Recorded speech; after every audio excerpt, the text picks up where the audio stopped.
Anyway, let's come back here and look at this. All right, Jerry Bonkowski is our man here on Tri-City Sports Now with me, Marky Bilson, talking NASCAR ratings. Listen to me, talking NASCAR ratings, but also NASCAR racing. It's the Folds of Honor QuikTrip 500 down in Atlanta. I got to ask you this here because, I've talked about this. We're just an open-ended subject, Jerry. Do you think that NASCAR loses something when you have a Folds of Honor QuikTrip 500 or a Food City 500 and not, say, the Volunteer 500, which is what, historically the race was called in Bristol, or the Southern 500 down in Darlington or something? I mean, obviously this was a little bit more noticeable. The sponsors change all the time. But is there anything in the long run you think that NASCAR loses by having Folds of Honor QuikTrip 500 instead of, the Atlanta 500 or what have you? Well, I know where you're coming from with this, Marky, and I understand, but it's an economic reality, and that you need to bring in more corporate sponsorship to pay for some of these races. I mean, they're not going to be put on for free. Sure, you would love to call it the Daytona 500.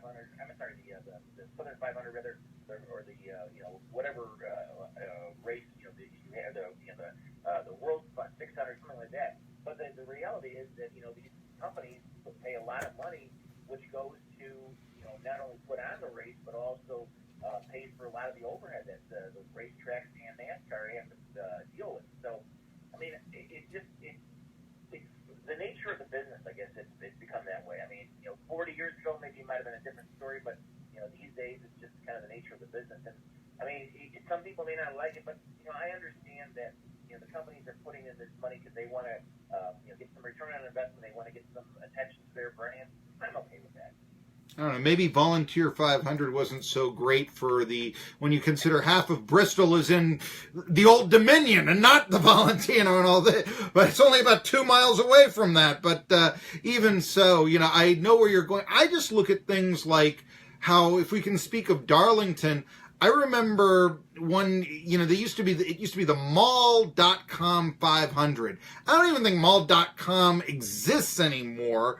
And, I started thinking, well, was $8 million enough to sell your soul that you didn't have this identifiable and this really heritage identification of, let's say, the Southern 500? I mean, I remember the Winston Million. That was one of the top 4 races. And now they can't get 2 races at the track. And I just wondered, and using that example as the Mall.com 500, if there wasn't something like, if it was worth it all the way around. The coin is there. Jerry, I'll just say this. I have this argument with the people at ETSU because I think that they ought to be honoring their stadiums that they're building with great East Tennessee State athletic figure names, naming their stadiums and such after that, instead of selling their naming rights. And in one case, a facility was absolutely not given to a healthcare company just to give it to them. They did not receive any money whatsoever, and I just thought that was outrageous myself. But anyway, we're getting off the beaten track, which is Atlanta. What's unique about the track in Atlanta to you? Well, it's fast. It's one of the fastest tracks out there, first of all. And number two, excuse me, there's enough, pardon me, I got a frog in my throat here. There's enough banking that, it caused a lot of good excitement. The track got repaved, what was it, 3 years ago, 4 years ago, whatever it was. So, it's a very smooth racetrack for the most part.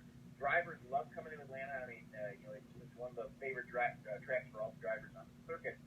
They like to come there. So, it's a good lure. Unfortunately, it used to have 2 races, and now it's only down to 1 race a year, but they've really done a good job in, their new spot on the schedule. They're typically the second race of the season, and that's become a very good place for that race to be at. I mean, you might think, well, we're kind of in late February. Is there still going to be, the weather going to be decent? But in Atlanta, the weather can be bad in February, or it can be great in February, and it can be real bad in July and really good in July too. So it's all a it's kind televised or whatever the case may be. And fans still come out to that race, and boy, I'd love to see a lot more fans come out to see it because that's the classic track, the classic race. And there's so many highlights in NASCAR history that have happened at Atlanta Motor Speedway. But I think we're going to have a good race this weekend, and I can see us be surprised. I wouldn't be surprised to see Bubba Wallace pick up where he left off. He may get his first win in Atlanta. That'd be a great thing to see. He really has been impressed, because I remember last year they put him behind a truck, was it? For the first time in 2 years, he goes and wins the race. And I know maybe he has an advantage or two, coming in. The guys go off the Monster Series, they go to the Xfinity Series, and the people that run the Xfinity say, wait, but what about me? But I was impressed by that. You remember when I talked to you. You mentioned, by the way, the resurfacing. NASCAR.com has a ranking of all 24 racetracks, and they rank Atlanta Motor Speedway as the roughest track on the circuit. And I was surprised on this. Bristol is the third smoothest. I remember back in the 90s, and it was like, the exact opposite. It was like you leave your tires on the concrete at Bristol. This is really a changing of the times, is it not, Jerry Bonkowski? Well, now you're mentioning, I'm starting to question myself here. I thought like Atlanta was repaved. Maybe it wasn't. I can't remember now. Maybe I'm thinking maybe it was never repaved. But the point is that every track is different, and the teams have to adapt to each track. I mean, what you see and race on at Bristol is going to be totally different than what you race on, at Darlington or at Fontana or Phoenix. There's just it's just a matter of the teams, the crew chiefs, the drivers, they have to tune the car and tune in the car, I should say, to the racetrack surface. And a lot of drivers like the rougher tracks. They call them the tracks that have characters. So it's just it's a situation where we have 36 races. There's 22, 23 different tracks we go to. So I mean, you're going to see some things that just you're never going to have a perfect racetrack surface. You're never going to have a perfect racetrack. But I think all in all, the tracks that we have in the series, the surfaces that we have in the series, they still produce pretty darn good racing. Jerry Bonkowski, NBCSports.com. Who's going to win?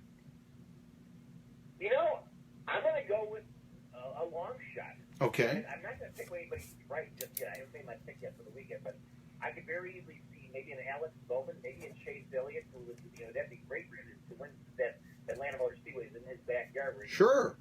Just north of Atlanta. And Bubba Wallace. I mean, Bubba just really impressed the heck out of me at Daytona. And I mean, if that's a sign of things to come, man, this could be one of the best storylines NASCAR's seen in a long time. Not only for Bubba, but also for the King, Richard Petty. I mean, it could just bring a revitalization not only to that team, but certainly to the sport as well, too. Absolutely, because I mean, I'm middle-aged NASCAR fan, but as I was talking about this earlier on my show, Jerry, I know who Richard Petty is. We've interviewed him on this show, for crying out loud.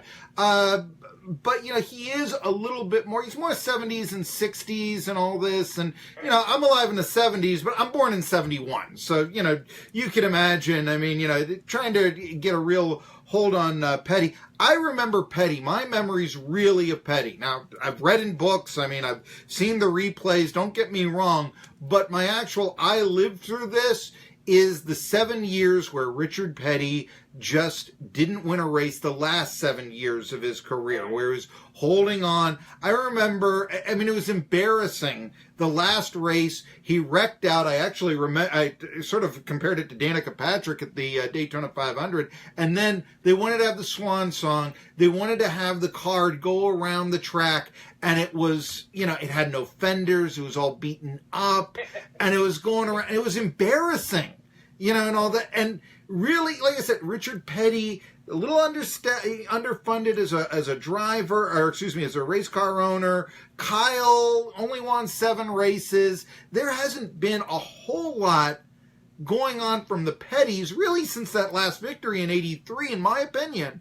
And this is a chance to now rebrand that, to have that come back. But also with Bubba Wallace, who just has impressed me with his charisma, with his sense of humor, with, as I said, winning the battle of words with Denny Hamlin. I can easily see Bubba Wallace really taking off, and it would be. I mean, this is what NASCAR, I think, has waited for. And so I like the idea that it could be Wallace, of course, Bowman, signing with Eastman, like you said. Now, one thing, how close is Dawsonville to Atlanta?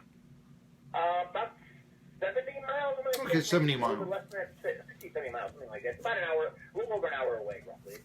Dawsonville's kind of in the far northeast suburbs of Atlanta.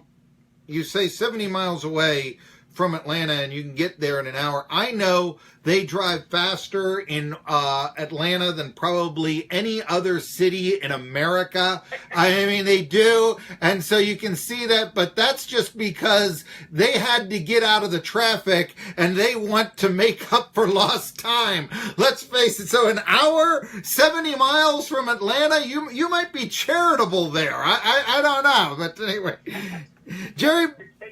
If you're Chase Elliott or Bill Elliott, you can make that 70 miles in about 30 minutes. Well, yeah, I do remember Talladega and the 210 and change speed the 1 year for Bill Elliott and all that. We'll see if Chase has that. It's one of the reasons, and maybe my old argument of I don't really like restrictor plates, and I thought with all the crashes in Daytona, unless you happen to like crashes, there might be something for that, because of what happened last week. But anyway, I do have to leave here. We're going to break down the ETSU Wofford game coming back.